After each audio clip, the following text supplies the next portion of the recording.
Hello, everyone. Good morning, and welcome to our special series, Simple Steps to Planning Your Transition.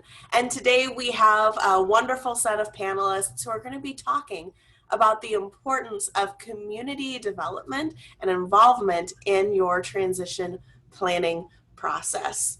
The goals of why we have put this series together really are to help you to understand the integrated transition planning process, to learn the importance of your transition planning team and who those players at the table should be, and then to be able to walk away with free tools and resources for you to use, whether you start planning your transition today or 5 years from now. We've covered our first session already. That was banking with Melissa Johnston.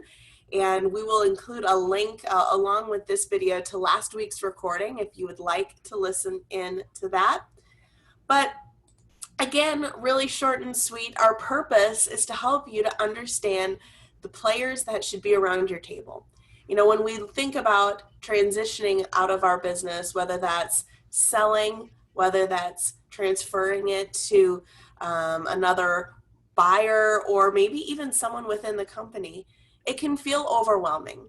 But the good news is that you don't have to do it alone. There are so many tools and resources around you to be able to help you make the right decision and the right transition for you and for your company. And that's the purpose of this 6-week series, is to introduce you to some of those people who can take the weight off of your shoulders and again, help make the decisions that are right and that are best for you. And so with that, I would love to introduce our week 2, Legacy and Community Impact. And we'll be introducing you to our 3 panelists. I would love for you guys to be able to share just a little bit about who you are, what you do, and why you're passionate about transition planning. And Lori, let's get started with you. Terrific. Thanks, Brittany. My name is Lori Moen, and I am a senior consultant with VisionOne. And my background, just to give you a little bit of background, I was in the radio and advertising business for 25 odd years and decided I need to find the next chapter. And that chapter became a business owner. I bought a business, a small business, from the founder. Bought it in 2003. It was an awards and recognition trophy shop. So I became a trophy wife and had 12 employees. And I bought that business somewhat as a corporate refugee. I was done working in corporate. I wanted to have my own deal. And this business spoke to me because it was celebrating the positive achievements in somebody's life with awards and recognition. And it had started in '69, so it had a great reputation. Viking Trophies is the name of it, in the northwest suburbs of the Twin Cities. But I bought it as a financial asset for my family, bought myself a job, couldn't get fired again, a lifestyle, knowing at some point in time I would transition, because any business owner will transition either vertically with a plan or horizontally. And I knew I would be selling it because it wasn't meant to be our kids' heritage. So you fast forward to 2019, after several years of working on the business, getting it ready to transition, growing its value, figuring out my next chapter, I sold the business to my then general manager and had to recreate myself again because I had another chapter of my life. And now I am a certified business coach and certified exit planning advisor. So working with VisionOne as a consultant, I walk alongside business owners, challenging them to work on their business, not just in their business. Bring transition planning to the present tense. It's simply a business strategy. It's not something you wait to do, because enjoy the fruits of your labor now, increasing the value of your business and having a plan for that next chapter. So you know what you're doing, so you aren't dissatisfied a couple of years after you transition out of your business, and you've gotten that legacy to where you want it to be. So what I'm here to help people understand and walk through is the process that we at VisionOne think is critical for transition planning. And it is a process. It starts with setting some goals And then you work around with your team, with your transition team, always asking yourself, are you ready to grow or are you ready to exit? So that's my story. I am now a former trophy wife, and I sort of have that as my claim to fame. I love it, Lori. Thank you so much for that introduction. Justin, you are up next. Yeah, well, good morning. I appreciate the opportunity to be here and apologize for the glare here. I haven't figured out how to get rid of that. But nonetheless, I look forward to addressing the group today and hopefully adding some value. Won't go point by point in my background other than to suggest I've had my business for just about 15 years now, and it is an economic development site selection business, which is, in layman's terms, a business in which I help companies who most often are looking to expand operations, sometimes relocate altogether, and I help them beyond the buy, build, or lease aspect of real estate to determine various financial incentive programs that might be available to them. If they are going into a new market, what is available to them from a labor standpoint? Are they going to be competitive with what they pay? Are they going to be able to find labor, et cetera? And I focus a lot of my work on you could call it secondary and tertiary markets, outstate, rural, et cetera. I do project work across the U.S. Just finished up a project in Ohio. I've got another one going on in Arizona. So I'm not tethered to the Midwest, but because I'm based here, that's where I do a lot of my project work. And so as it relates to transition planning, or somebody watching or listening to this and saying, well, how does that impact me? As I look out a year, 3 years, 5 years, or beyond from a transition planning standpoint. And I think too often I've been involved in a few transactions where I've helped either on the buy side, the sell side, or both, if it's been a formal transition in that regard. But there are some resources from a financial standpoint, and there are some in-kind resources from workforce development and other sources that I think are valuable to have at the table. But in many cases, it's incumbent upon the seller or the buyer, or if it's a transition within a family, whatever the scenario may be, to proactively reach out to these folks. So I want to give some guidance on who they are, what their motivations are, and how that can correlate to helping a business owner when and if they do get to that stage of saying, I want to start thinking about the future and what's next. It's wonderful. And tell us a little bit more about CBN. Yeah, so the gist of the business that I bought in 2006, just briefly, is that oftentimes you may pick up a business journal, a Star Tribune, et cetera, and you'll hear of fill in the blank. 3M, for example, is kind of the poster child for going into secondary or outstate markets. And it's not to suggest that communities don't want a 3M type project or that 3M is a bad company. But for a lot of these areas, it gives them too much concentration risk in terms of they've got a disproportionate amount of their workforce now tied to one industry, or worse, one company. And so the idea is to diversify both in terms of industry mix, as well as just diversify in terms of number of companies and the number of employees that they have. And so if you've got 10, 20, 30 jobs or that kind of growth potential in front of you as a business, that respectfully isn't probably going to move the needle for a lot of major urban or suburban communities. They've got bigger fish to fry, candidly, whereas for a community where from 5 to 25,000 in population, that's still material and meaningful job creation. And there's myriad benefits to operating in a smaller community outside a metro area, from lower cost of doing business, of course, to available. And when I say captive in a positive way, in terms of a labor force that if folks enjoy the job, are paid well, and the benefits are good, typically retention and productivity is higher. And then, of course, there's the myriad financial incentives that I'll talk about later.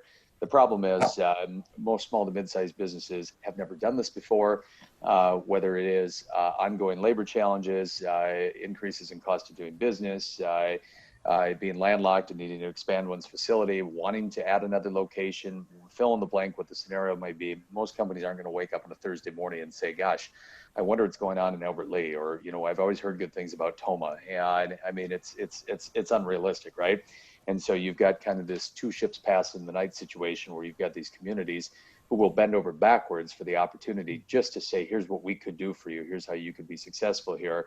And they aren't getting connected to these companies who oftentimes, once they see what the opportunities are, it's a pretty easy sale at that point, if we want to put it in those terms. So that's the gist of it, is just bringing two parties together. And since I get paid by communities to do it, it's a free resource for businesses that want to explore it. Wonderful. Thank you so much for that introduction, Justin. And with that, last but not least, John would love to give you the floor to introduce yourself. Thank you. That is a big picture there. Holy cow. Uh, yeah, good morning. My name is John Bennett. I'm with the University of Minnesota Extension. Um, Extension has 5 different centers, and the place that I'm with is with the Center for Community Vitality. And the Center for Community Vitality does work around the state of Minnesota. There's 3 different parts to it. We do leadership and civic engagement work. The tourism center is housed with us, and I'm part of a group of folks that does community economics work. So I'm one of a handful of educators that works around Minnesota to work on community and economic development programming in communities.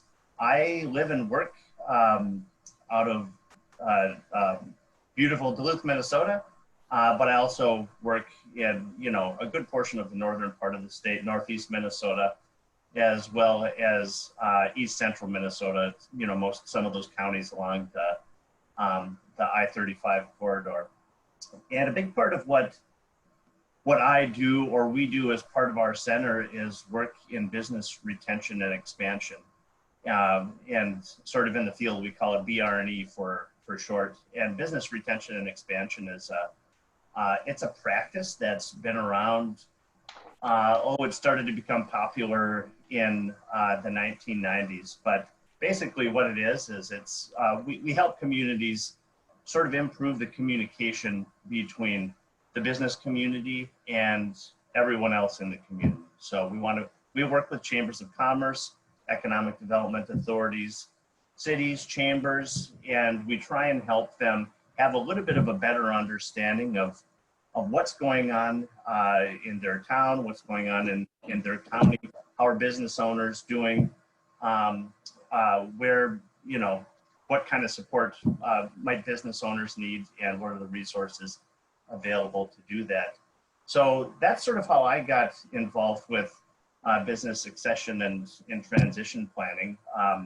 What we do is we help communities survey communities of businesses out there. And in addition to providing follow-up to immediate concerns of business owners, we also help with longer term strategies. And one of the issues that's sort of been bubbling up for years is business owners who have indicated that they plan to retire and they don't necessarily have a plan for what to do with their business.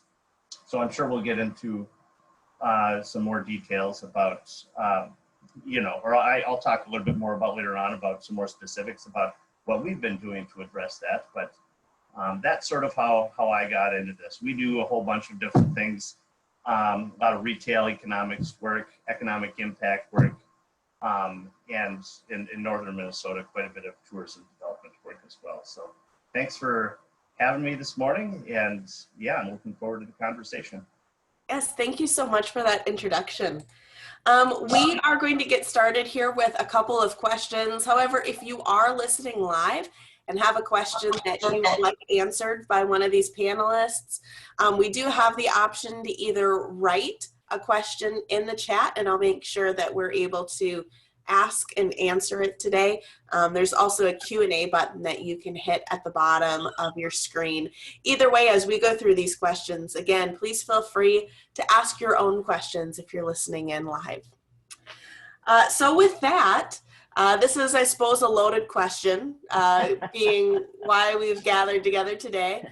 But I would love to be able to hear from you. Why is it important from your 3 perspectives that a owner has a written transition plan?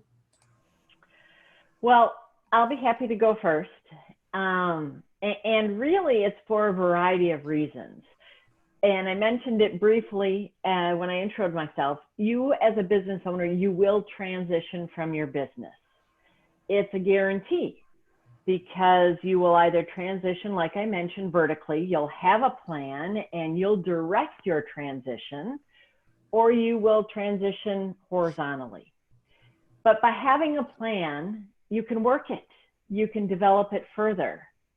And the reason, we at VisionOne feel so passionate about that are the facts about owner transition. And Brittany, there is a slide I'd like you to put up because the facts are startling. And the transition bubble that's happening is very startling. You have a lot of baby boomer business owners, a whole lot of them. And if you look at that multitude of business owners, and then you drill down into the fact that so many of them, of us, if you don't have a plan, you've got a lot of business owners that will be transitioning.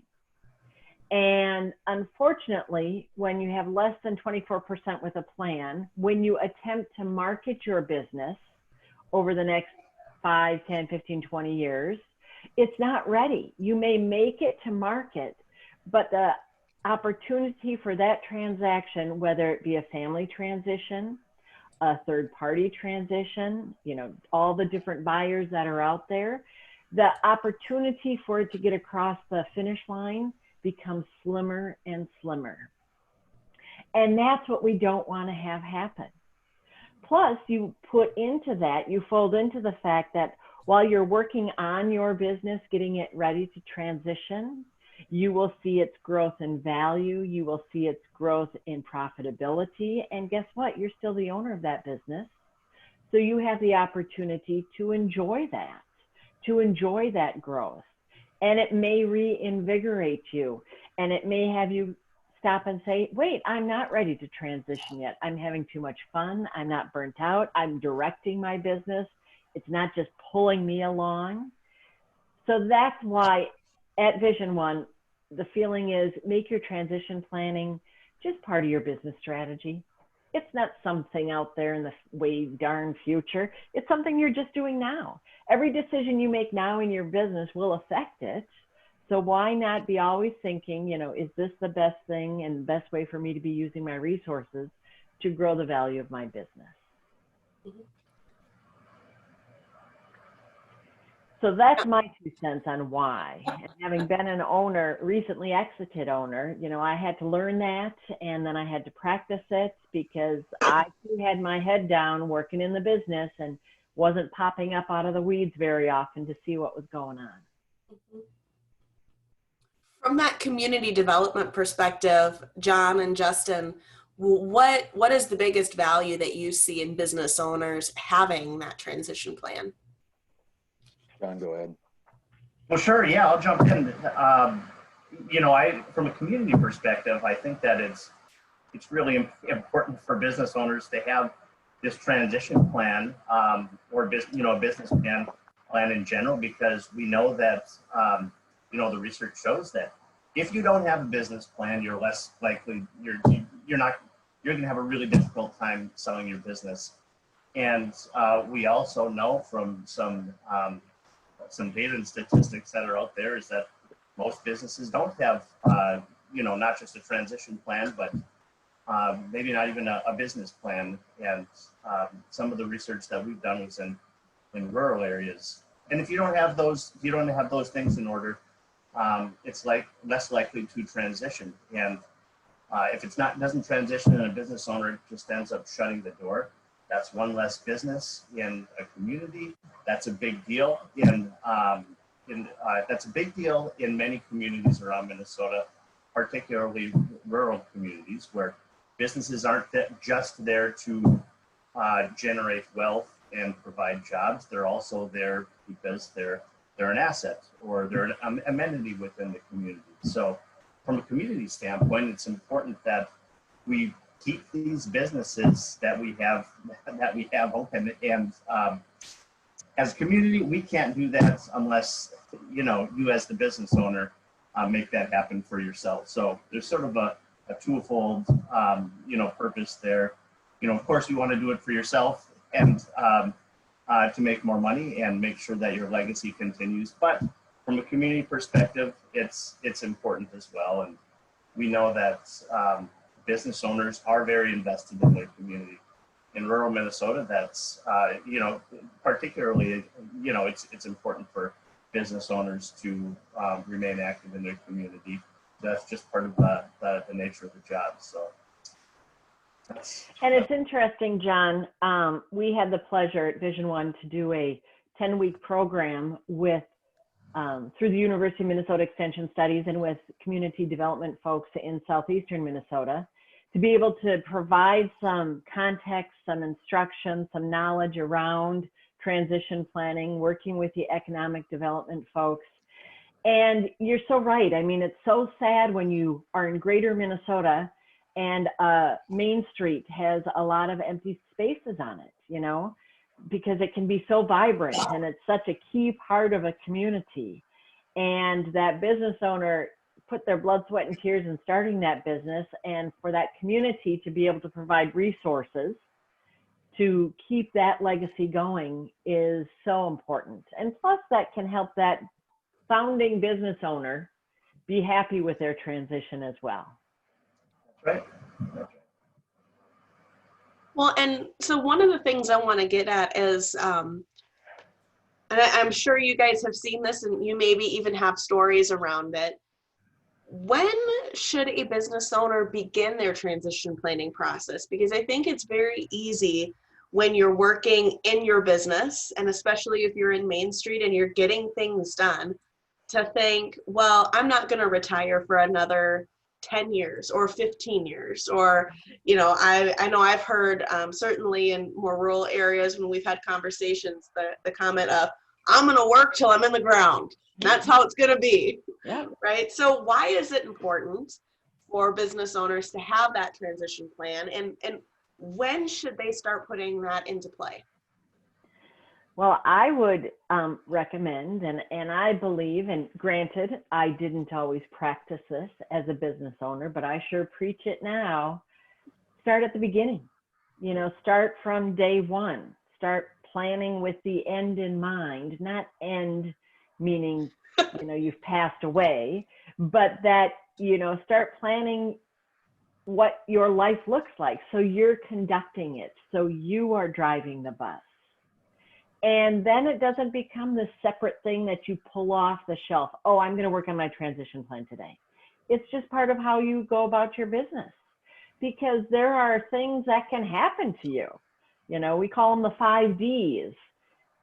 Divorce, death, disability, disaster, disagreements.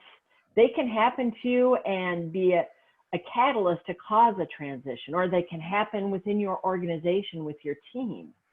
And that's just being proactive. The idea of having transition planning or your business strategy incorporate your future. It's, you know, for me, it's a feeling of you're proactive. You're not waiting for the whim of life to cause your business to change. Very good. Do you have any, for the three of you, do you have any examples of maybe situations that you've encountered in your line of work that you can share of someone who didn't have a plan ready and one of those 5 Ds happened to them? Well, I had a colleague in the awards and recognition business, and he was an amazing person. He had an operation in Florida, huge operation, and he'd been in the industry for many, many years. He was in his late 70s, early 80s, still working in the business every day. And he would talk about, as a group, when we would come together, he would talk about, you know, his general manager wanting her to take it over. He talked a lot about what it looked like, but he didn't have any of it written down.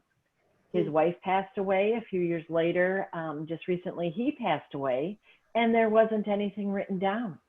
And it was so sad because it was a great operation, and the people that were running the business wanted to keep it going, but there was nothing documented for his estate on what the plan should be.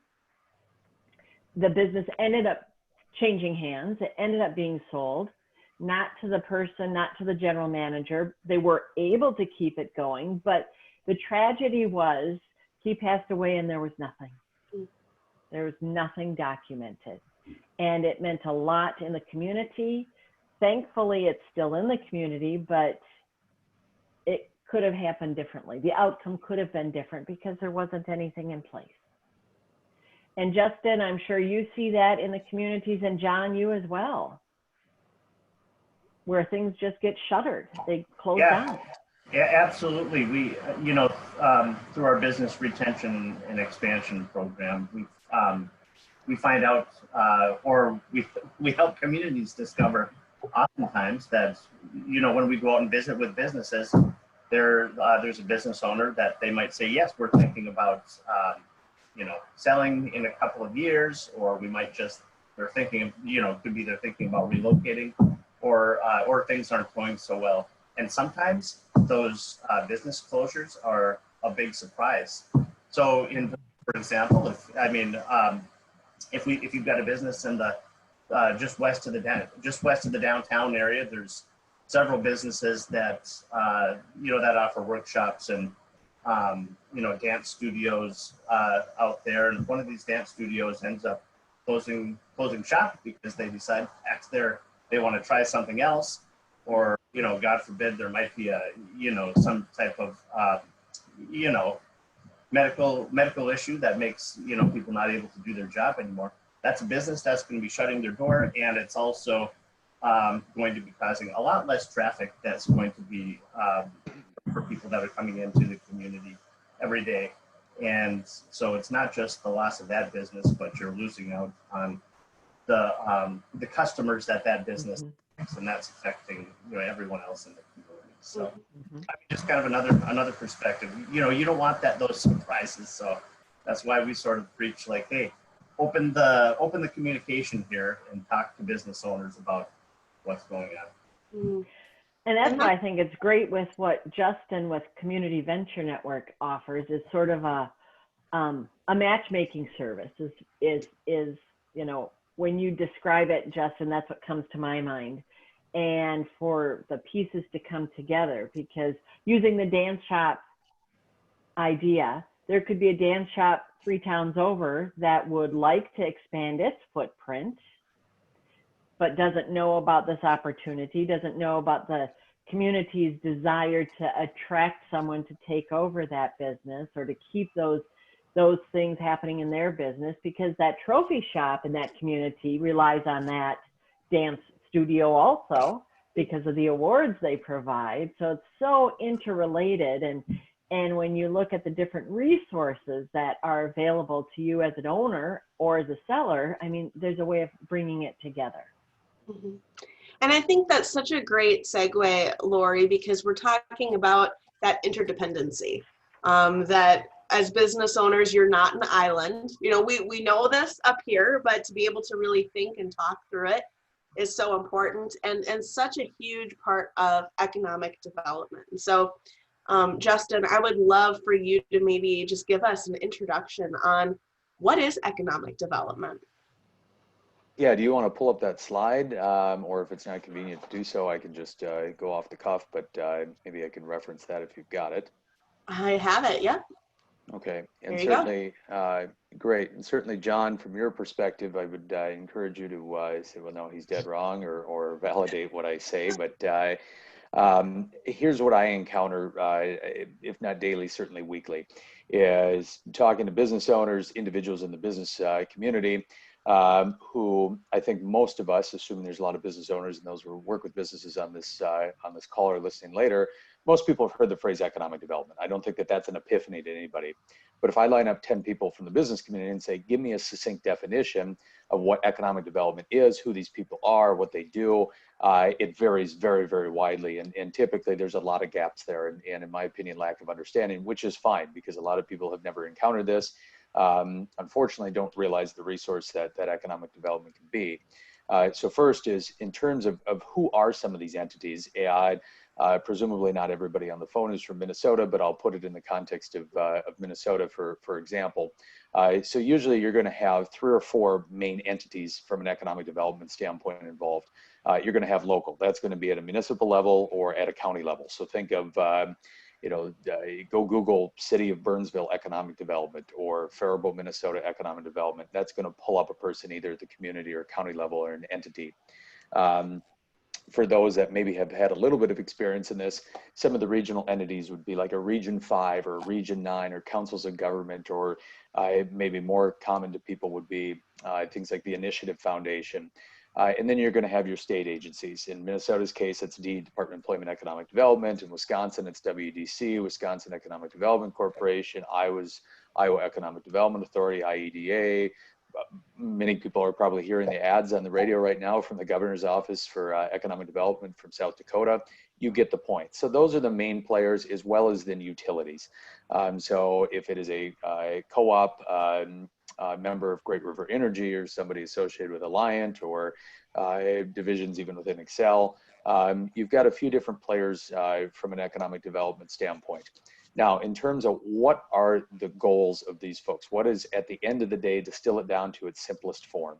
And it comes down to either, if I'm representing an individual community or county or all the way to the state, I'm looking to maintain and ultimately grow my job and tax base. That's what it comes down to. If I go into my office, I'm an economic development director for Wright County, Minnesota, and I come in on January 2nd, and I'm going to come in the end of the year on December 31st and say, hey, did we make progress? Were we successful or not?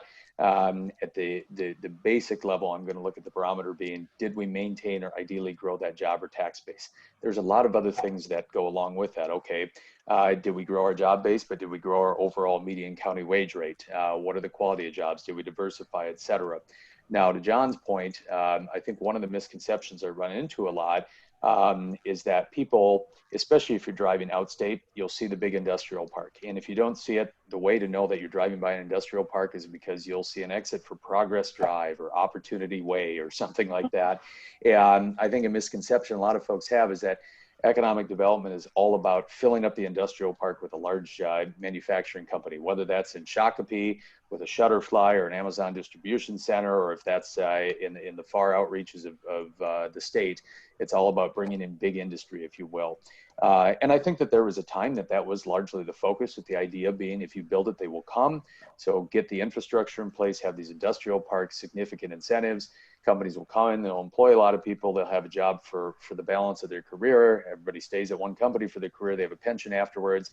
And the trickle down effect is that you have a strong school system, your tax base is there, retail businesses are supported, and perhaps life was once that simple, but no longer is. And so what you see now, and what John referenced, is the notion of BR&E, business retention and expansion, being in some cases more significant in importance to the role of economic development than recruitment is. Because at the end of the day, in my view, whether it's somebody representing the city of Woodbury or the city of Wilmer, doesn't matter to me, but I look at it as, if these folks are good at their job, yeah, they may be working for a 501c3 or C6, so they're a city employee, et cetera. But if they look at it through the lens of running a business, and a business all businesses have presumably two things. You have your existing customers, and then you have new customers, and you want to keep your existing customers happy and presumably grow your business with them. And then you want to go and get new customers. And I think a lot of people in business are oftentimes guilty of spending a disproportionate amount of their time trying to get new customers at the expense of saying, what can I do to better serve my existing customers and grow my business with them? And so I think, to John's point, it has changed a lot over the last 10, 20, 30 years in terms of saying, you know what, we already have these companies here. And here can be Minnetonka, here can be Mountain Lake, but we already have these companies here. Gosh, we ought to go in and see what we can do to help them, because we don't have to convince them to come here. We have to convince them to stay here and help them be more successful. And so from a transition planning standpoint, we'll talk about in a few minutes some of the programs. But I know a lot of companies say, well, yeah, at some point I might look for a buyer. And I always say, have a plan. Even if it's a bad plan, it's a plan. And plans, by definition, oftentimes evolve. But have a plan. But know that it's appropriate to bring in a local, regional, and sometimes state economic development, because no, you don't have to be adding a bunch of jobs. You don't have to be expanding your facility and looking for tax increment financing. You're not looking at for a grant to fix your roof or put in variable frequency drives to be more energy efficient. It's not necessarily the nuts and bolts things that economic development is there to help with. But as you get to that point of saying, what does next look like? The economic development folks are terribly motivated in most cases to say, we'd like to have a seat at the table to help you.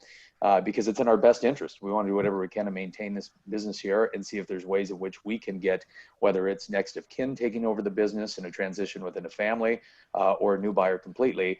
We want to keep them happy, and we want them to keep the business here and ultimately invest and grow the business. So that's a long answer, but that'll be a majority of probably what I have to say. So certainly welcome if John in particular, based on your experience, if you agree with that or say, well, I see it a little bit differently. No, I agree with everything you just said, Justin. And you sort of referenced that economic development means different things to different people, and I agree with that 100%. And I've been doing this work for 14 years now, and it's something that I learned early on, and I think people that work in this field would say so as well. Amongst people that would identify themselves to be economic developers, what it is that they do varies widely, or what it is they think that should be doing. But more broadly, economic development, some people out there, or in the academic community, call it economic redevelopment, because a big part of what this field is helping community make adjustments to changes in the local economy and the global economy. So if you're in outstate Minnesota and you're in a town that, where the majority of your jobs come because you have a manufacturing facility that is making VHS, VCRs to play VHS tapes, well, guess what? Your community is going to be, in trouble because as technology changes, consumer needs change, and those types of businesses either need to adapt or they're just going to die out. So, it's important for economic developers to kind of take a look at the data, keep an eye on what's going on in the global community and the statewide community to sort of pave the way. I come from Northeast Minnesota, which is, primarily the economy's been centered around what up here they call the 3 T's: taconite timber and tourism. And so what we try and do up here is we want to keep it, the economy diversified the best we can between those 3 sectors, as well as try and elevate other businesses or other sectors as well. But a big part of it is diversification, because what we don't want from community perspectives or regional perspective is to have these big shocks with changes in global demand, and how those shocks kind of have a ripple effect on what's happening. So, well, and it's funny, John, you mentioned the diversification, and Justin, you did earlier in communities, and that's a value growth proposition, is for a business owner to make sure that you have diversification in your customers as well. And I love, Justin, when you mentioned having a community development person sit at the table for your transition plan, because as a business owner, you're an expert in your business. And the idea is to bring other experts along to help you with this transition. And that economic developer, in being able to know people that are interested in moving into the community or providing some services to match make those things. I mean, that's where you as the business owner don't have to do it all yourself. You're relying on the other experts. Which I think brings up a great point, which is for business owners, when you're working in your business and you're working on the day-to-day, coming together and having these high-level conversations about economic development. I'm sure a lot of the people who will be listening are thinking, well, what's my ROI? Why should I care about having this plan, about getting people involved? And so I would love to hear from you guys. What's in it for the business owner? Why should they care and invest and put the time and energy into this plan and into working with folks like you?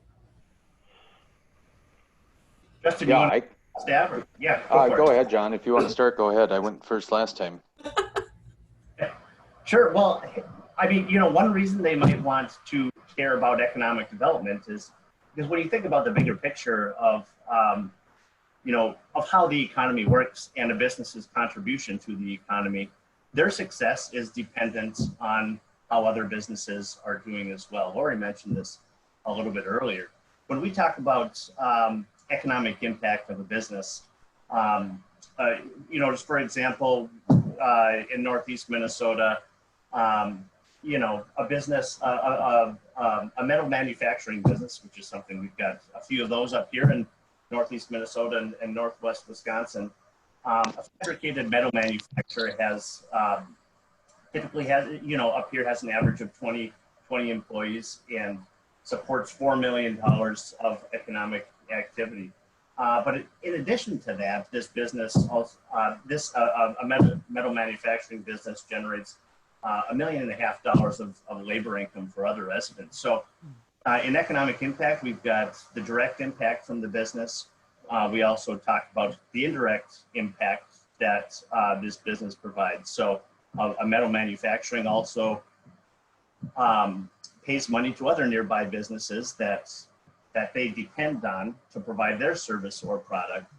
And then you've got induced impact, which is the amount of money that people that are working for this business are making and spending within the local economy. So when you think of direct, indirect, and induced economic impact, particularly these induced and indirect dollars that are out there are big, and the impacts are bigger for some sectors versus others. But in order for businesses out there to remain healthy, they need other businesses to do well also. So kind of from a collective perspective, it's really important to make sure that neighboring businesses are being successful as well, because ultimately at the end of the day, that's going to, that could have an impact on how your business is doing as well. Yeah, I think from my perspective, when I talk to somebody, especially if they're saying, well, I'm already in, suburban area, a rural area, et cetera, my business is already here. I'm not planning to grow, but at some point I'll probably sell the business. Why should I talk to these folks? What's the value? What's in it for me? And I always tell them, I look at it through the lens of no different than if a company's out raising capital and they want to bring in an investor. Oftentimes they look at it simply through the lens of the money. I want an investor who has capital. But oftentimes it's the investor who brings value far beyond their checkbook through relationships, having been there, done that in terms of growing a company before, et cetera, where the investor can end up being significantly more valuable than whatever they bring to the table financially. Well, same with economic development. Oftentimes people look at it through, well, if they have money or they have financing programs and incentive programs, then I'll call them when and if we need that. And that's good. That's one aspect of it. But there's a lot of things that they can do, especially if you're looking at transitioning a business to somebody that doesn't have ties to the community, is unsure about the labor pool, doesn't have the relationships from city administration to public works, utilities, et cetera. That economic development person can oftentimes be that central starting point, if you will, and can ease any concerns a prospective buyer or new owner might have of the business, or give them assurance that, hey, we're going to be here to support you when we need you. Now, specifically on the financing side, and I've come into these situations. One is a financing gap. So I had a company probably 6-7 years ago now. It was down in southern Minnesota, coincidentally in my hometown of Albert Lea, though I didn't have any direct role. But here was a situation, a business had been there for the better part of about 30 years, and the owner was absentee, and I don't say that in a negative way. He was just spending more and more of his time at his cabin up north, and the business was running itself and doing relatively well. Well, there was a new buyer that wanted to move into the community, was unsure about the community, and just wanted some connections. And I said, great, introduce you to Ryan, the development director, went down that path. Well, then they got to the essentially 11th hour, and we'll say plus or minus a $4 million transaction. They were about $500,000 short, so about 10-12% short. And the bank and the buyer and the seller were all saying, well, we're at an impasse here. It looks like we're just going to have to walk away. And I asked the question, what's the alternative? What happens then? And the owner said, well, I have a couple strategic buyers within the industry who will probably not will pay something comparable, but it's essentially an asset sale to them. They're buying the business, and they're buying our customer list and our equipment, et cetera, inventory, and that would move it out of the community. So that was enough motivation to get a couple of the aforementioned groups involved. In terms of local economic development, I believe the Initiative Foundation participated. I didn't structure the deal, but they were able to close that gap. So it's something that, again, oftentimes comes into play when in kind of hard and fast financial terms when there could be a gap there. And I see that oftentimes where either the buyer is not in a position to bring additional equity to the table, or the LTV or loan to value ratio that a bank is willing to put in is not high enough. We've got a gap there. So there's some financing gap programs that are out there that are very attractive, and banks don't mind working with them. Oftentimes when somebody comes in and says, hey, I'm going to buy a business, and it isn't just, a transition within a family, though this happens too. Oftentimes it's not buying the business just to maintain the status quo. The idea is, I'm going to buy this because I really want to invest and I really want to grow this. And so sometimes what I see is a new buyer will come in and they'll have great plans, and I won't get into the weeds of some of the things, the do's and don'ts that you can't do, especially at a state level with economic development. But if you let the cat out of the bag in terms of attended plans or make any sort of overtures or commitments, oftentimes you disqualify yourself from some of these incentives. But oftentimes when a new buyer comes in, if they're going to expand a facility, if they're going to refurbish or bring in new equipment, if they're going to, even looking out 3 to 5 years, add more jobs, those are oftentimes programs that can be brought in as part of the transaction during the transition that can positively impact it. And again, I touched a little bit on some of the buyer concern. Oftentimes having that person from economic development at the table that, yes, I always say they have a bias, right? They're never going to tell somebody, geez, you don't want to come here. It's things are bad and getting worse. I mean, it's not in their best interest. You could argue that's a fireable offense. They're not going to say that, but they also are not in a position to tee people up to fail. And so I'm dealing on this with a project now in outstate Minnesota that we're just having a very candid conversation with the company who's expanding that, yes, you can be successful. Yes, the labor force is going to be here, but if you're suggesting these wage rates, this is the correlation to the types of candidates and who you're going to be competing with. If you look at it as paying a little bit better, here's the benefit that you're going to get. So sometimes that kind of third-party feedback, whether it's labor related, whether it's just giving them peace of mind and confidence that the city's going to be supportive of them and not at every turn feed them to death and keep raising taxes, whatever the scenarios may be. I think it's important to bring these folks in. Now, I know every transition is unique. So with that, if you say, well, that these scenarios would never apply to me, I totally understand that. But there might be something else that you would encounter as a business owner that may very well apply to you. And just not asking the question, you'll never know the answer. Well, and for that business owner, as far as why is it important for that business owner to care about economic development, you mentioned it, Justin. It provides, for that business owner, also some peace of mind, because by partnering with your economic development folks, it can allow you as the business owner to put in some de-risking of your business, because you, in your playbook, in your book of here's how this can be successful for you, buyer, to buy me, you can lay out the benefits of the community, that the business is not as risky because there is a qualified workforce, because that business buyer is buying the future. They want to buy something that is not as risky. And partnering with your economic development folks will provide you with some of that knowledge and background for the community, that lowering those risk factors, again, so you can have that transition be successful and get it across the finish line. So I think that peace of mind can be important.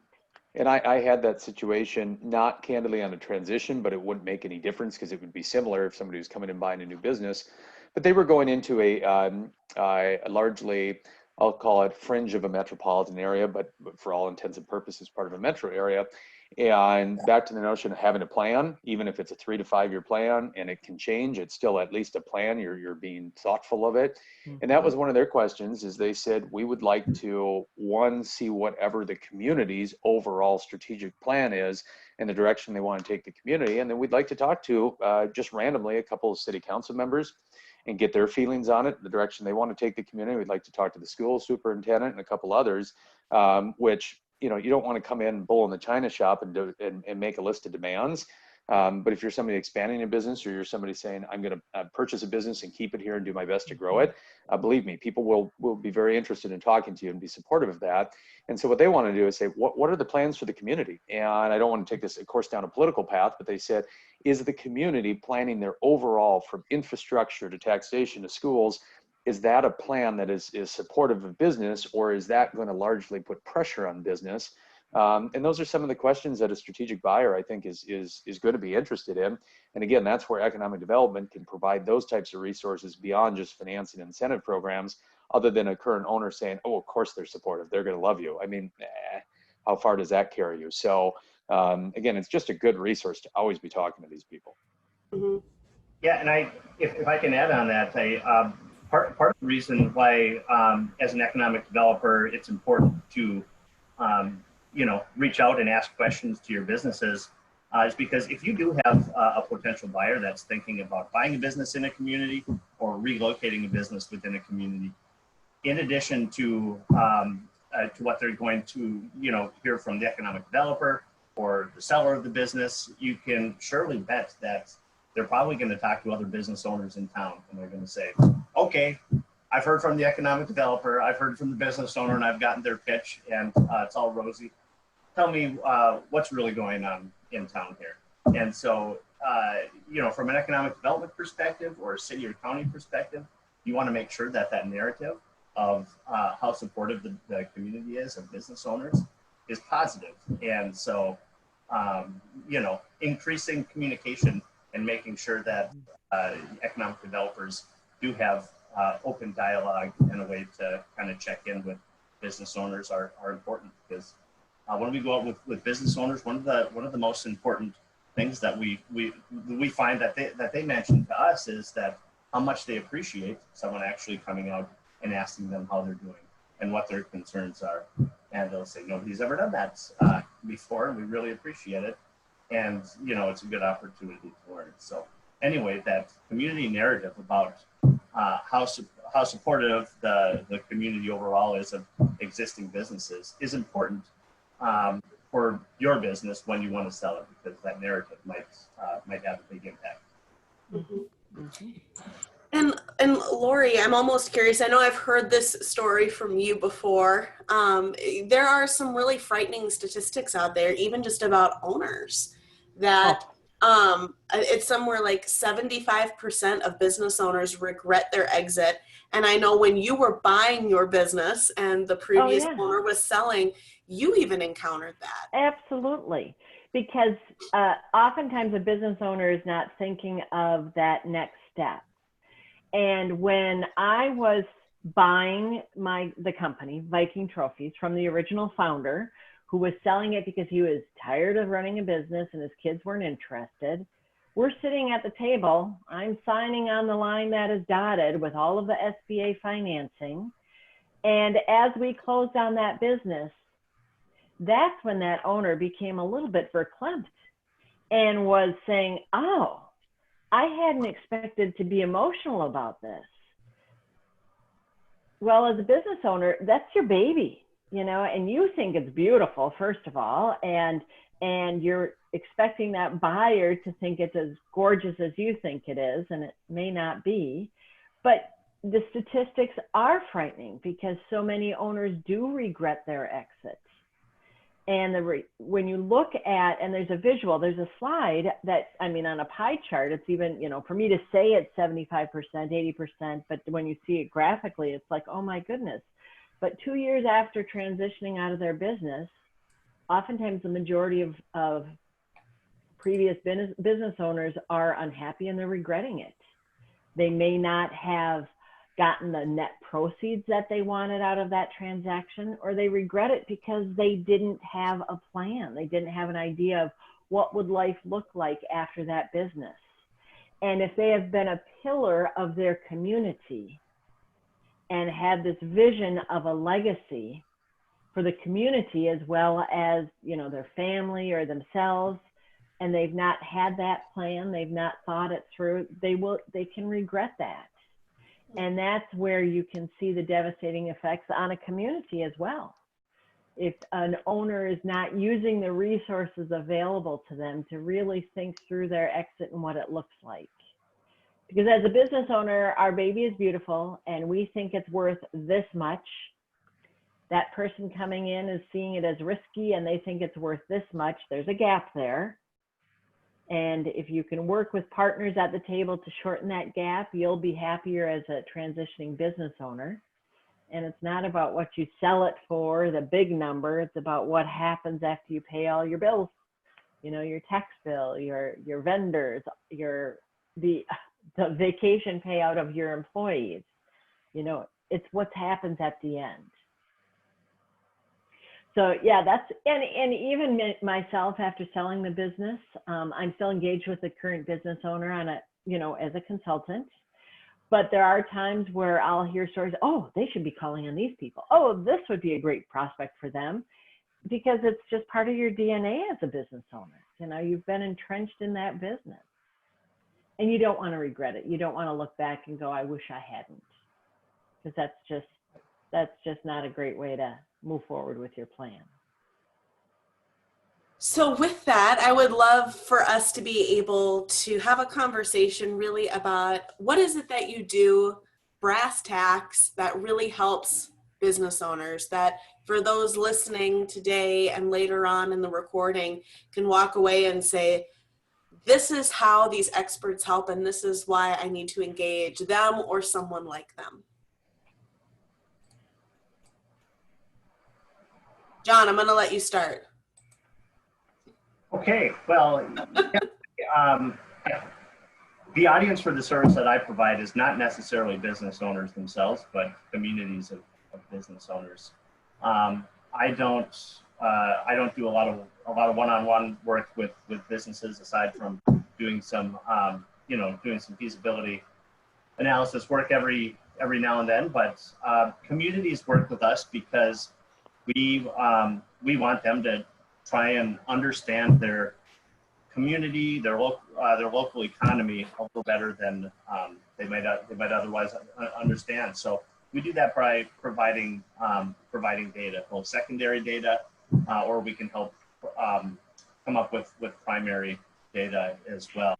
So we work with economic development authorities or chambers, and we help them kind of understand, like, these are some of the implications of the decisions that you're making. This is sort of like how to understand what the impact is going to be on your town. So economic development authorities or chambers, oftentimes they're led by volunteers and their time is limited. So we want to make sure that we can kind of help facilitate and guide those discussions and the decisions they're making based on really good data. So it's important to note that all businesses in a community are important, but oftentimes, like, the impact of helping certain sectors versus other sectors, like it has implications, and we want to make sure that they have an understanding about how everything is connected. So we do that by providing a wide variety of services in our community economics shop here. So we do economic impact analysis. So, one of the things that I've been busy doing up here, unfortunately, over the last decade or so, is we offer a service called emergency economic impact analysis. So when the paper mill up in International Falls closed, it was a big surprise to the community, and they were shutting down a couple of their coders, which, if you're shutting down 2 of the 5 coders that are in town, that's a lot of jobs that are going to be affected. So we came into the community and we helped them understand, what are the implications of the paper mill downsizing in their scale and their operations. And so what are we going to do with all the with the existing workforce of people that are going to be laid off? But in addition to that, how are we going to help the people from these other industries that this paper mill supports within the community? Because there's going to be workforce development needs in some of these, the subset of businesses that support the paper mill. So we do a lot of economic impact analysis. We do a lot of work trying to help businesses maintain a healthy Main Street. in greater Minnesota, you know, as tourism becomes increasingly more important part of local economic development and making sure your community is welcoming, and you know, a nice place to visit where people feel you know, like they want to visit. That's important. So we try and keep main streets healthy. Again, we do our business retention programming, and with that, we offer services to help a community get organized with a team and address business retention from more of a community development perspective or a broad perspective that can help create strategies for longer term economic development, as well as helping kind of solve these red flag, more immediate concerns about you know, businesses that might be vulnerable. And then finally, we do a lot of applied research. So right now, I've got a survey going with the UMD Bureau for Business and Economics Research, where we just we're implementing a survey in the Lincoln Park or the West End neighborhood in Duluth, which is what made me think of this this dance place earlier that I had referenced. But we've got surveys out there to help a local nonprofit in Lincoln Park. We've got surveys and that are coming back in. We've got students calling business owners, and we're trying to find out, get them to take the survey and let us know with the pandemic and everything that's going on, what do things look like for you? So as this nonprofit it's called Equilibrium 3 in Duluth, is making their plan, they're doing it based on data that's, you know, they're hearing directly from their business owners. So sorry for the ramble there, but it's kind of a short or not so short synopsis of what I do. Awesome. Thank you, John. Justin. Yeah, so I'll maybe put it less eloquently and diplomatically than John did, just by being candid about it, that I get people a lot of times that say, well, you know, the government, waste of time, you know, that's not going to be applied to me. Or I tried when I was growing the business, or when I started the business, I tried going down that path and I never got anywhere. And well, okay, fine. Maybe it was completely different people in the role. Maybe you did something wrong 15 years ago, whenever it was, but I can point to specific examples. I'm not taking credit, but where bringing in economic development, whether it's related to specifically to financing programs or just giving that buyer peace of mind, was 100% the make or break of the deal. So to at least not have the conversation with at least local economic development, I think is inviting in unnecessary risk to the equation for when and if you do look to transition the business. And to Lori's point, at some point you're not going to run this thing in perpetuity. So then I look at it from the standpoint of, well, how can I help? And I'm realistic. I run a consulting business. 9 times out of 10, if somebody says, hey, I am looking at a business in this area, but I want to get some references. I want to talk to some other people. Maybe I want to see if some of these financing programs are there. You know, there's a few individuals that come to me, and there's some private equity people that come to me that I'm not finding their deal flow per se, but when they say, hey, who do we need to talk to? Who's in this community? Who at a state level? Are there things that we should be pursuing? Great, I'll make the introductions and move on. Conversely, for somebody sitting on this side, recording and saying, well, you know what, I'm getting to that point. I want to start figuring some of this stuff out. Maybe I have that contact at a local level, but who would I talk to at this Department of Employment and Economic Development? I mean, who should I call there? Or is it worth my while to call somebody at the Initiative Foundation or whatever it may be? Give me a phone call. The easiest thing you can do. I don't need to know anything confidential. I'm not going to ask to see a personal financial statement and a balance sheet. I'm just going to ask a couple questions about what the context of the business is, so I know who to introduce you to. But I would say it's highly unlikely I would ever play any sort of formal role other than answering some questions and making some introductions.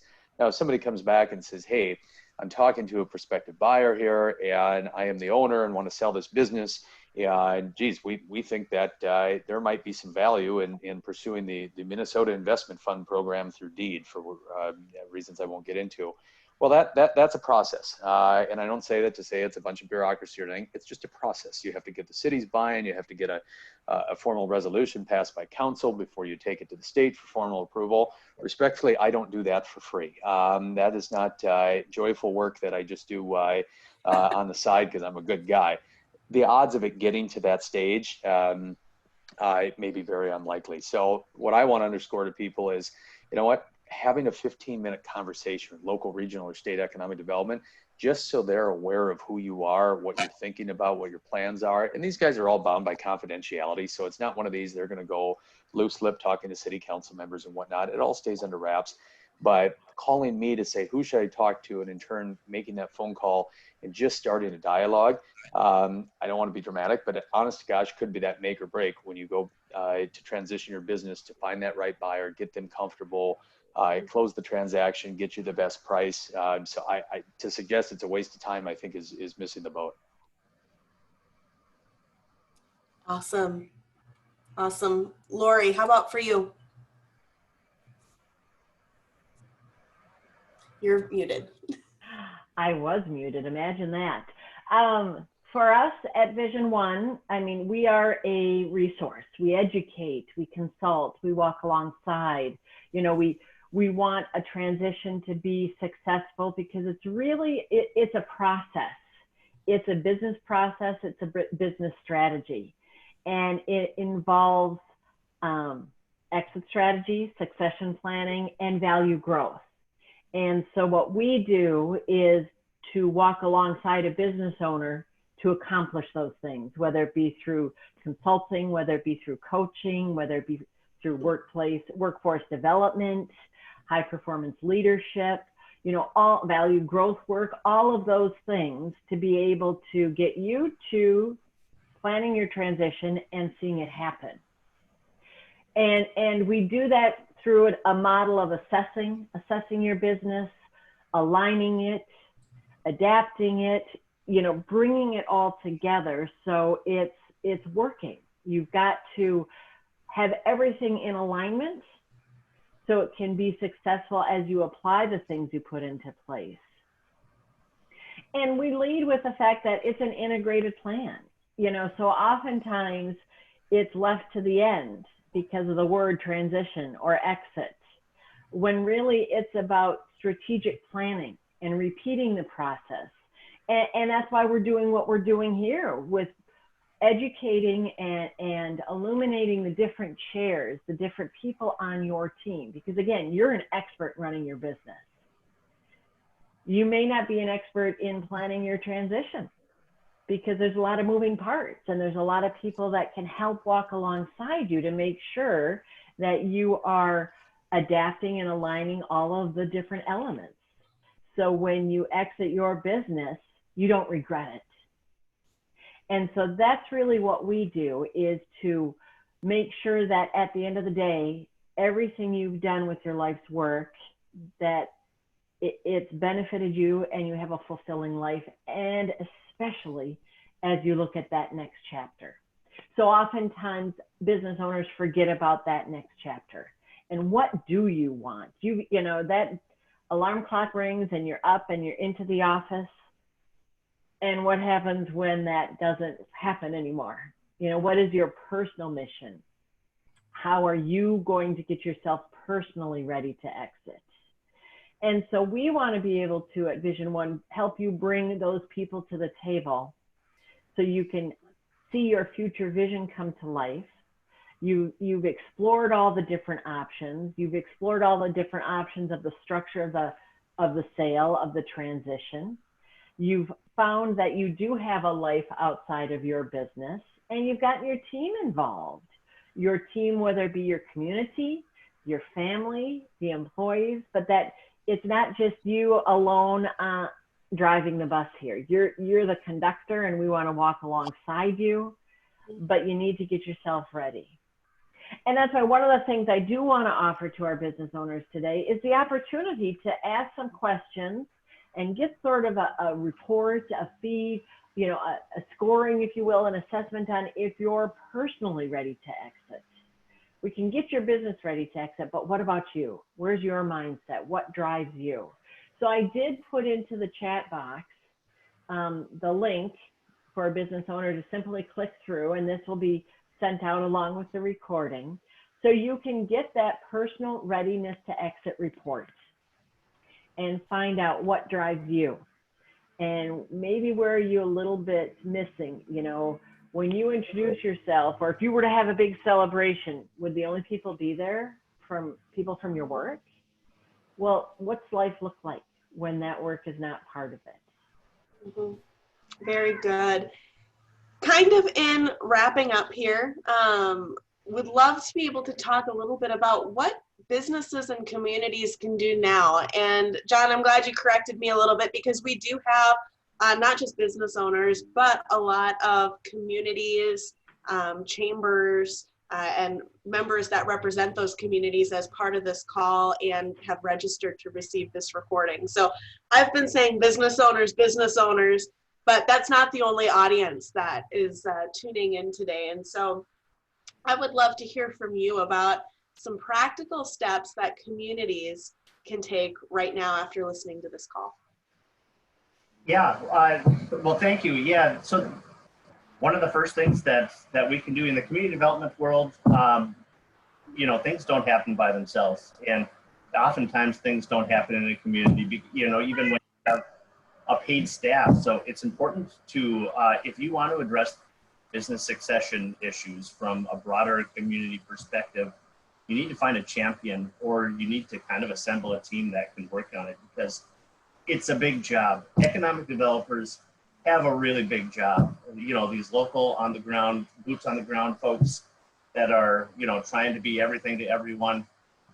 You have to have a team. So identifying local champions, people who have different kind of areas of expertise or backgrounds, is important. Even if, you know, even when they're, you know, they're not private business owners themselves.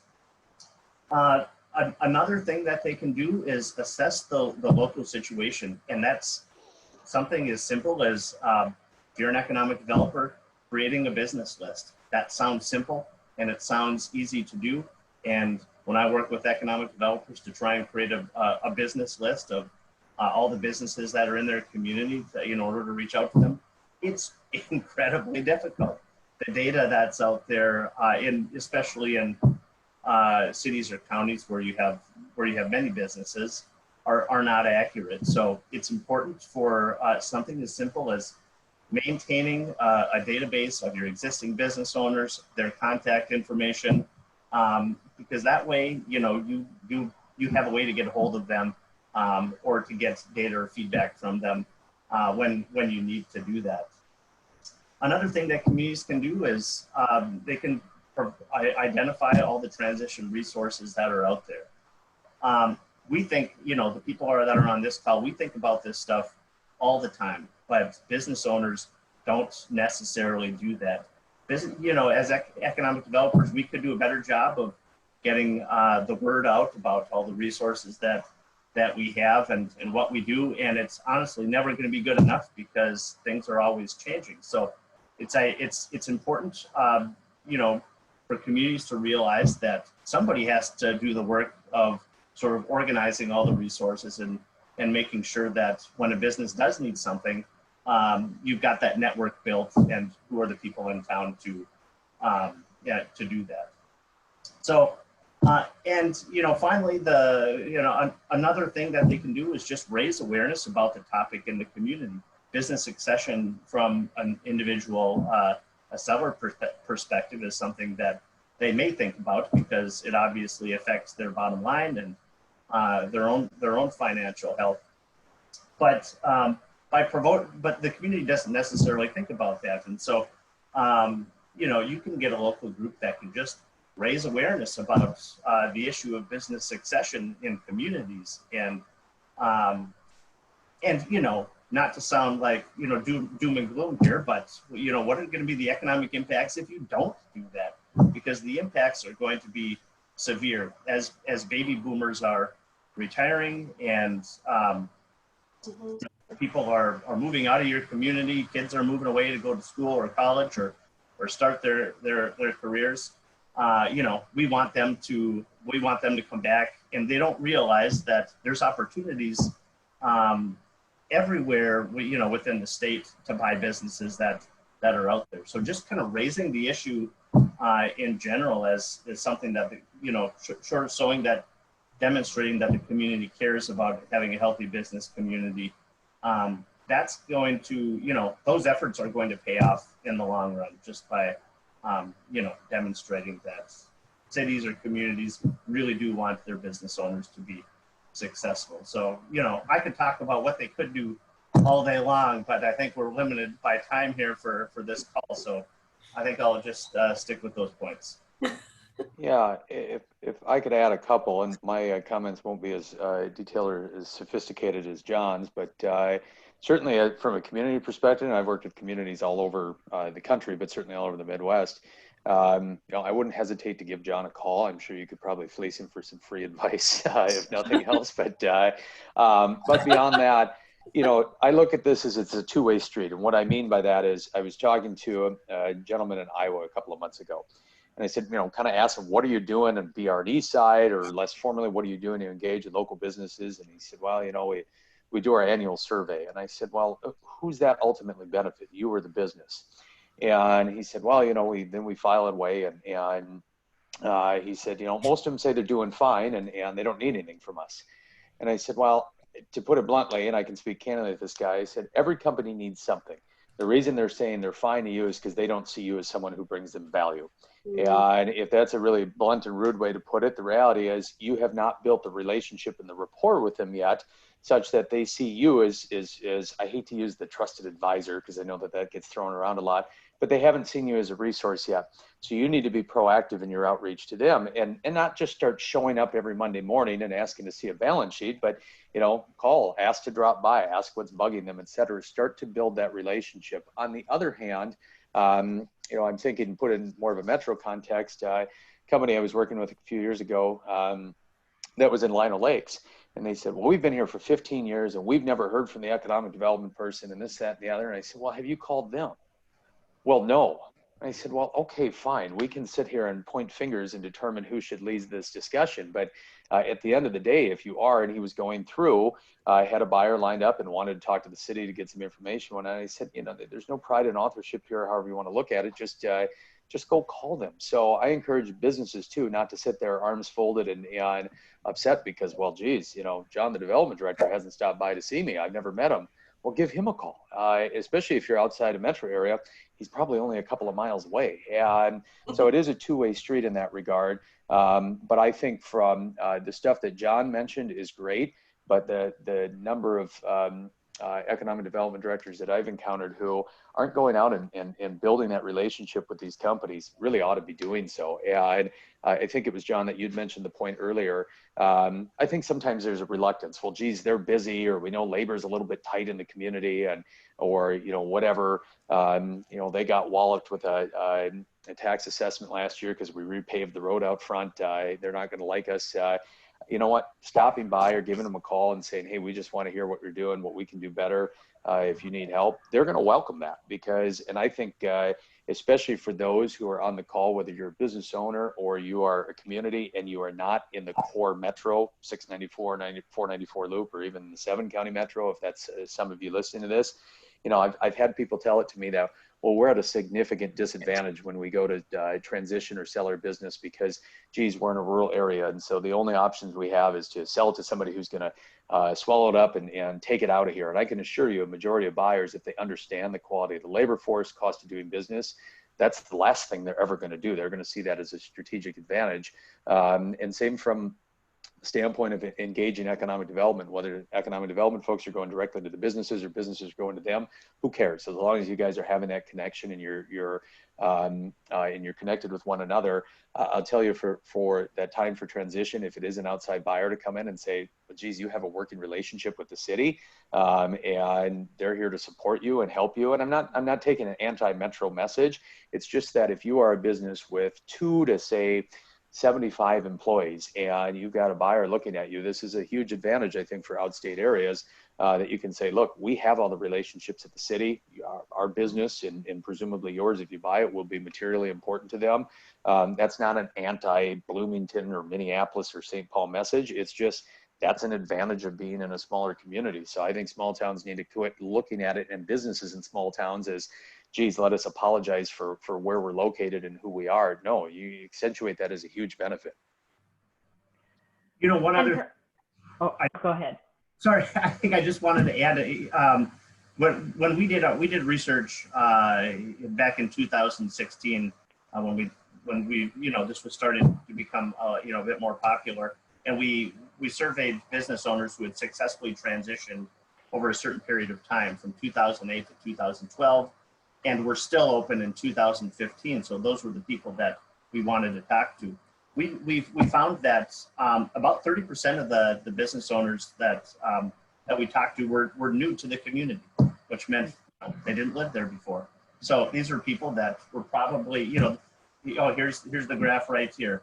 45% of the business, the buyers lived there the entire life, but over 30% moved to the location, then bought the business, or the business then and then they bought the business, then moved to the location. So that's a lot of new people that are moving to town, and it's we've talked a lot about newcomers in rural Minnesota, but the buyers for your businesses aren't just coming from people that live in town. There's a market out there of people that are interested in moving to your community. So the market is probably bigger than you think it is. So I just wanted to build on Justin's point. So thanks for that. And when you look at business owners, what can you be doing right now? Engage, learn, educate, and bring the whole idea of transition planning into the forefront of working on your business. So you're starting early. And so you can be looking at your decisions you're making and the effect they have on your business.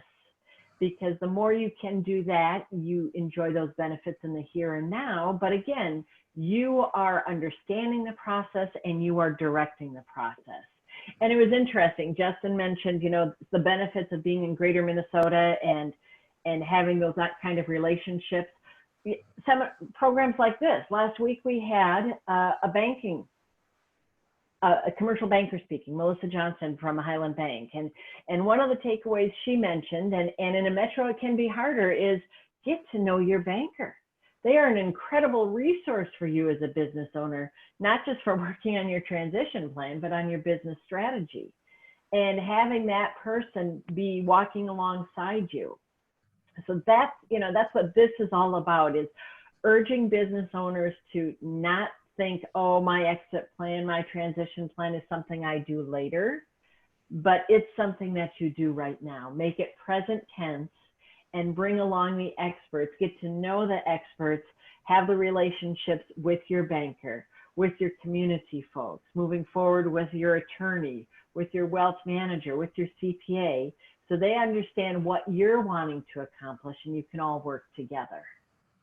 So it's really about engage in the process of looking at the big picture and try to get out of the weeds of working in your business. That's what we think business owners can be doing now. Absolutely. And I know that you guys have said that listeners are welcome to contact you, whether they are owners or in the community. So we're going to put their contact information on the screen. You can also reply to me and I'd be happy to connect you with these fine folks. As we wrap up, are there any final words or final takeaways that you would like to share in these final few minutes? I'll be brief, if you can imagine that. Take advantage of the opportunities and the resources available to you. Take the pre-score. Find out where you're at in your personal readiness to exit score. If you weren't on last week's program, Melissa offered lunch with a banker just to navigate and learn about the importance of having some commercial banking questions answered.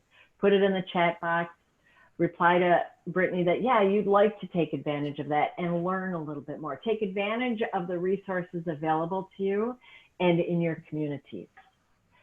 Small business owners are the backbone of this country, And there's a lot of people that want to help you be successful. Yeah, I guess I'll go. I think I'll just echo that.